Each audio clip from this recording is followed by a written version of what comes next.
आज सिंधु घाटी की सभ्यता लेकर आया हूँ। सिंधु घाटी की सभ्यता प्राचीन इतिहास में आज पढ़ेंगे। सिंधु घाटी की सभ्यता को अलग अलग नाम से भी जानते हैं। हड़प्पा सभ्यता, कांस्ययुगीन सभ्यता, प्रथम नगरीय सभ्यता, सरस्वती सभ्यता आदि अन्य नाम से भी हम लोग जानते हैं।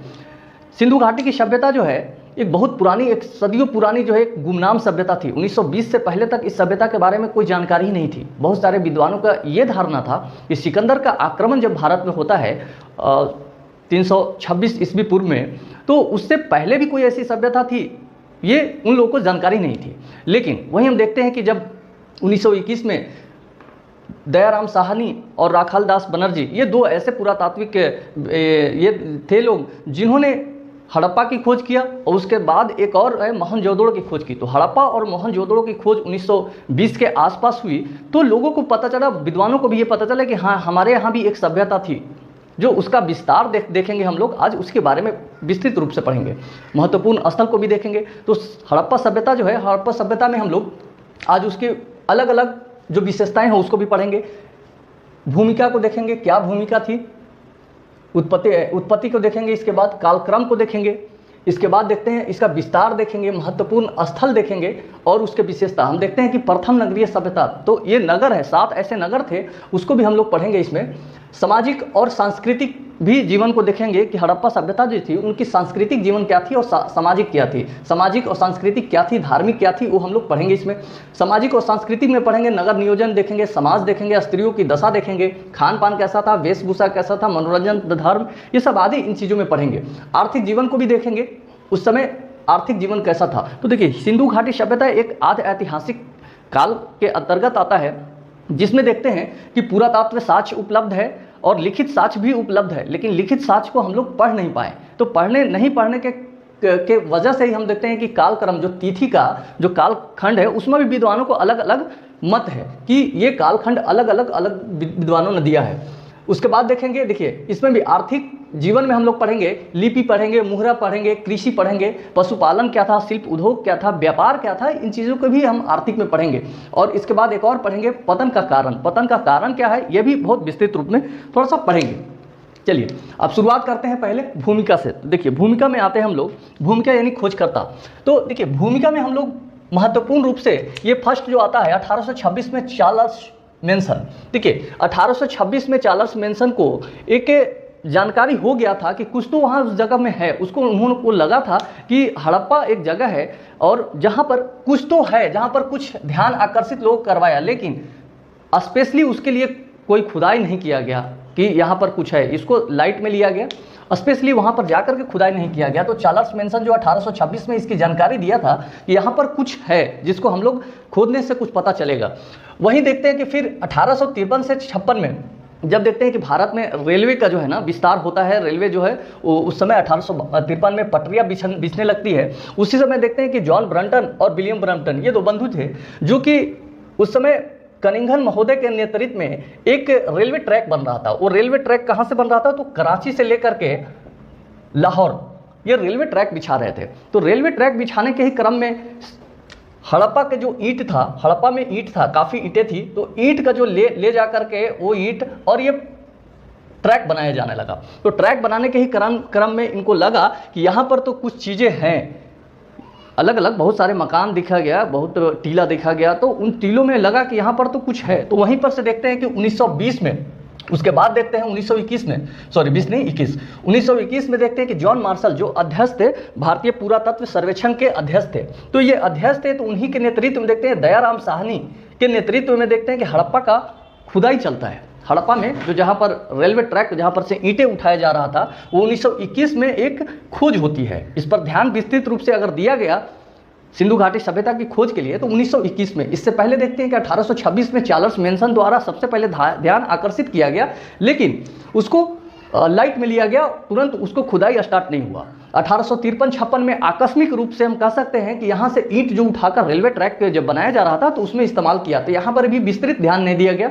लास्ट में देखते हैं कि 1921 में विस्तृत ध्यान दिया गया, जब जॉन मार्शल अध्यक्ष थे, भारतीय पुरातत्व साक्ष्य के सर्वेक्षण के अध्यक्ष थे। तो दयाराम साहनी के नेतृत्व में हड़प्पा की खोज किया गया। यहीं से देखते हैं कि इसके बाद फिर मोहनजोदड़ो, एक वर्ष बाद देखते हैं कि मोहनजोदड़ो एक जगह है, वहाँ भी खोज किया जाता है राखाल दास बनर्जी के द्वारा। तो विस्तृत रूप से ये 3 हम देखेंगे, 1826, 1853 और 1921। चलिए खोजकर्ता हम लोग देख लिए।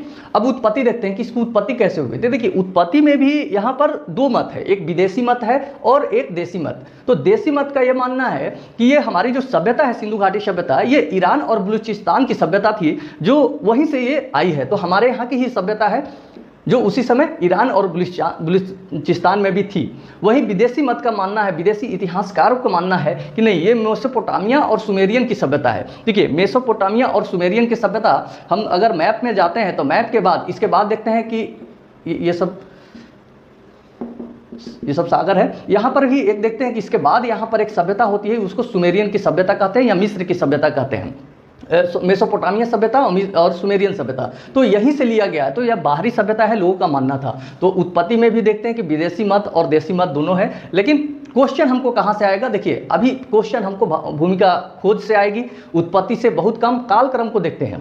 देखिए कालक्रम में भी अलग अलग इतिहासकारों का मानना था कि अलग अलग कालखंड है। देखिए इसके पीछे समस्या भी है, कारण भी है। देखिए समस्या ये है कि ये तिथि उस समय आध ऐतिहासिक काल में है, तो जाहिर सी बात है इसमें तिथि का पढ़ा नहीं जाना। तो तिथि का हम सही तरह से पढ़ नहीं पाए। लिपि मौजूद थी लेकिन लिपि की हम लोग जानकारी नहीं कर पाए कि इसका मतलब क्या है। तो साहित्य तो थी उस समय, थी लिखित साहित्य उपलब्ध था, लेकिन हम लोग पढ़ नहीं पाए, तो इसलिए तिथि का सही ढंग से हम लोग पढ़ नहीं पाए। दूसरा कारण देखिए क्या है, 1920 के बाद हम देखते हैं कि खुदाई करके हम लोग जानकारी हासिल करते हैं, खोज करते हैं। तो 1920 तक तो बहुत ऐसे जगह था जहां पर घर बन चुका था।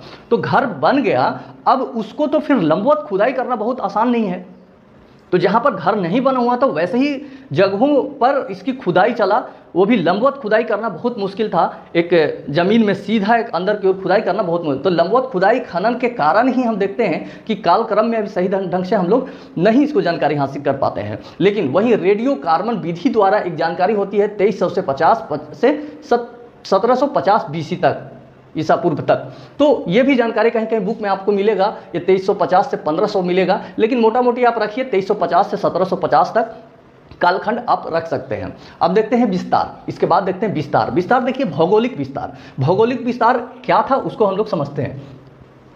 देखिए अगर भारत के दृष्टिकोण से देखा जाए उस समय ऐसा, तो देखिए यह चित्र में हम लोग देखते हैं कि यहाँ से यानी कि जम्मू कश्मीर इधर आप आ जाइए महाराष्ट्र, इधर आ जाइए यूपी, ठीक है, इधर आइए बलूचिस्तान, तो मांडा जम्मू कश्मीर। वहीं दक्षिण में देखते हैं कि दैमाबाद था महाराष्ट्र में। तो ये जो दूरी था ये 1600 किलोमीटर था। वहीं आप देखते हैं कि यह पूरब से लेकर के पश्चिम की ओर देखते हैं तो पूरब में था आलमगीरपुर यूपी था, और पश्चिम में देखते हैं कि सुतका गेंडोर ये बलूचिस्तान में है। तो ये दूरी जो है 1100 किलोमीटर है। तो अगर इसको क्षेत्रफल हम लोग देखेंगे तो ये 13 लाख स्क्वायर किलोमीटर आता है। वहीं अभी ये तो उस समय की थी, अभी अगर प्रेजेंट में अगर इसको हम विस्तार में अगर हम बात करें कि इसका कितना क्षेत्रफल है, तो क्षेत्रफल अब लगभग 20 लाख स्क्वायर किलोमीटर हो चुका है।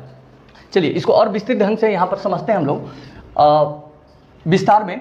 देखिए स्वतंत्रता से पहले ये स्थल जो था वो ओनली 40 था। स्वतंत्रता से पहले हम स्थल जो था कितने मिले थे, खुदाई करने के बाद खोज हुई थी तो वो 40 था। वहीं देखते हैं कि स्वतंत्रता के बाद से लेकर के अब तक बहुत सारे खुदाई हुई है। आए दिन हम लोग भी देखते रहते हैं कि हड़प्पा कालीन सभ्यता में कहीं और कुछ नया कुछ मिला, कुछ खोज हुआ, तो ऐसा हम लोग देखते रहते हैं। वहीं देखते हैं कि स्वतंत्रता के बाद से लेकर के अब तक के तो लगभग ये 1400 स्थल मिले हैं लगभग। इससे देखिए बुक में आपको इससे ज़्यादा भी मिल सकता है, लेकिन मान के चलिए 1400 मिला है।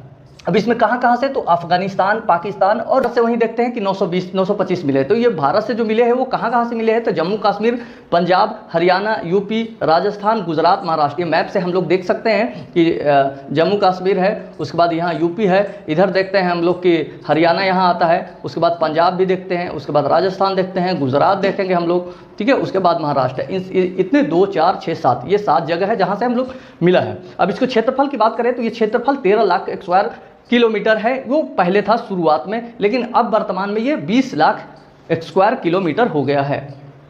वही देखते हैं कि ये मिस्र की सभ्यता के 20 गुना है। मिस्र की सभ्यता देखिए, इसके बाद हम देखते हैं कि आपका सुमेरियन की सभ्यता है। अगर ऐसे लें तो इसके बाद ही देखते हैं कि सुमेरियन की सभ्यता हम बोलेंगे या मेसोपोटामिया बोलेंगे। इसके बाद आता है आपको मिस्र, मैप के देख सकते हैं इस मिस्र। तो मिस्र की सभ्यता का देखते हैं कि 20 गुना है। वहीं अगर मिस्र और सुमेरियन दोनों मिला दिया जाए, ये दोनों मिलाने के बाद देखते हैं कि 12 गुना है, 12 गुना। तो 12 गुना है मिस्र और मेसोपोटामिया, ये दोनों मिला करके सभ्यता को देखेंगे तो 12 गुना है। क्योंकि अब तक देखिए 3 सभ्यता हमारे पास अभी भारत में देखते हैं कि सिंधु घाटी सभ्यता, इसके साथ साथ इधर देखते हैं दूसरे जो बाहरी विदेशी जो सभ्यता था तो वो सुमेरियन की सभ्यता था, वहीं एक और सभ्यता देखते हैं मिस्र की सभ्यता है। चलिए इतने हम लोग देख लिए। अब थोड़ा सा आगे हम लोग और देखते हैं कि जम्मू कश्मीर, पंजाब और हरियाणा, यूपी, राजस्थान, गुजरात और महाराष्ट्र, जहाँ से क्वेश्चन हम लोग को आते हैं तो वो सब मैप पर देख लेते हैं कि इन सब जगहों में कौन कौन से स्थल हैं, वलीय स्थल को थोड़ा सा देखते हैं। उसके बाद विस्तृत रूप से नेक्स्ट वीडियो में हम लोग देखेंगे कि उसका स्थल का महत्वपूर्ण क्या है, उसका विशेषता क्या है, उसको देखेंगे। तो मैप पर थोड़ा सा आसानी हो जाएगा कि हम लोग को याद करने में भी कि कौन सा कहाँ से बिलोंग करता है। चलिए अब मैप से समझते हैं कि विस्तार में जो भारत में और इसके साथ साथ पाकिस्तान, अफगानिस्तान, जहाँ से हम लोग को स्थल मिले हैं हड़प्पा सभ्यता का, वो स्थल के बारे में देखिए मैप पे आसानी से समझते हैं, जहाँ से हम लोग को क्वेश्चन अक्सर आता है। हम लोग कंफ्यूज हो जाते हैं कि वो कहाँ पर वो स्थित है और उसकी विशेषता क्या है। तो इसके विशेषता और स्थल का जो है महत्वपूर्ण एक और वीडियो लेकर आएंगे। अभी जो है हम लोग सिर्फ ये समझते हैं कि जो विस्तार में कहाँ से कहाँ, तो इतना तो हम लोग समझ लिए कि सबसे जो उत्तर में है वो मांडा है, वहीं दक्षिण में बात करें तो इसको दैमाबाद है, इधर पश्चिम में पूर्व में बात करें तो आलमगीर है। ठीक है, इतना हम लोग ने समझ लिया। चलिए इसके बाद अब देखते हैं कि महत्वपूर्ण देखिए ये स्टेट से अलग अलग, वो स्टेट में कौन कहाँ से है। तो देखिए जम्मू कश्मीर में एक है याद रखने का है, वो मांडा है। वहीं आप महाराष्ट्र में आते हैं तो दैमाबाद है, यह हमको याद रखने की ज़रूरत है। चलिए इसके साथ साथ अगर उत्तर हो गया, दक्षिण हो गया और पश्चिम पूरब में जाते हैं तो यूपी में आलमगीर। ठीक है, यूपी में एक आलमगीर, ये तीनों जो है तीनों साइड में 1-1 हम देख लिए। अब महत्वपूर्ण और देखते हैं कि इसके साथ साथ जो है अब पंजाब में क्या मिला है, तो रोपड़ जगह एक स्थान है। देखिए रोपड़ के बारे में एक क्वेश्चन ऐसे पूछेगा कि स्वतंत्रता के बाद सबसे प्रथम स्थल कौन सा था जिसकी खुदाई हुई है, तो वो था पंजाब में रोपड़, इसकी खुदाई हुई है। अब इसी के बगल में हम हरियाणा में देखते हैं तो हरियाणा में 2-3 स्थल मिले हैं। राखीगढ़ी, देखिए राखीगढ़ी है, बनवाली और कुनाल। तो राखीगढ़ी कहा जाता है कि सबसे अगर ज़्यादा क्षेत्र है ना, सबसे विस्तृत क्षेत्रफल की दृष्टि से, तो वो राखीगढ़ी है। बनवाली देखिए, बनवाली भी है और बनवाली है यहाँ से मिला, और कुनाल, ये सब स्थान है, राखीगढ़ी और बनवाली। ठीक है, और कुनाल ये जगह। अब जगह की विशेषता हम लोग पढ़ेंगे कि राखीगढ़ी से क्या मिला है, बनवाली से क्या मिला है। हल का जो है जो मिट्टी का बना हुआ हल है वो बनवाली से मिला है कि राखीगढ़ी, ये आगे पढ़ेंगे।